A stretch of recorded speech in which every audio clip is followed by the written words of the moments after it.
terdapat 3-5 kali news setiap hari yang harus dihadapi oleh seorang trader.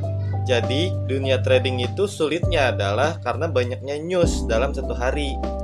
Bagaimana cara mengatasi hal tersebut? Kita menggunakan 3 metode.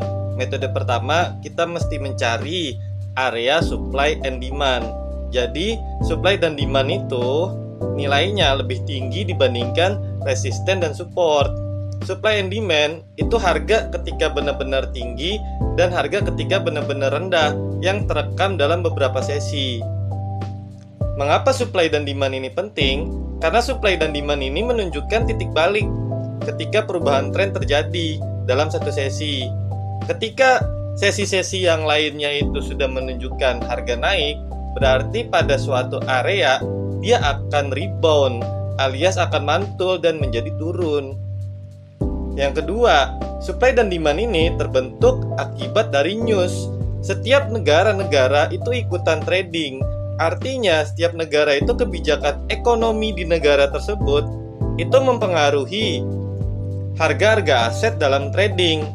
Hal ini sering dilupakan oleh para trader karena trader itu sibuk dengan menganalisa support dan resisten, sehingga mereka itu lupa kalau misalkan news itu akan menyentuh area supply dan area demand. Area supply adalah area ketika harga itu terlalu tinggi dan demand itu terlalu rendah, dan itu dipengaruhi oleh urutan-urutan news yang ada dalam satu hari. Terakhir, soal psikologi. Trader itu bangkrut karena dua hal. Pertama itu overload, yang kedua overlayer.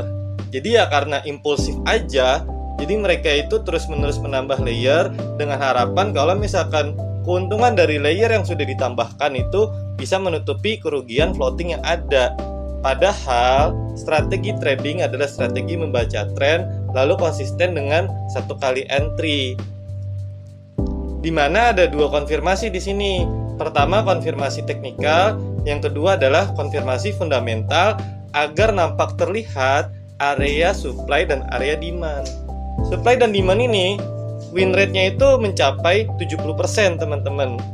Jadi teman-teman tidak perlu impulsif dalam trading, tapi mitigasi risiko dengan memperhatikan news, fundamental, dan juga teknikal yang harga tuh jelas-jelas tinggi atau jelas-jelas rendah gitu.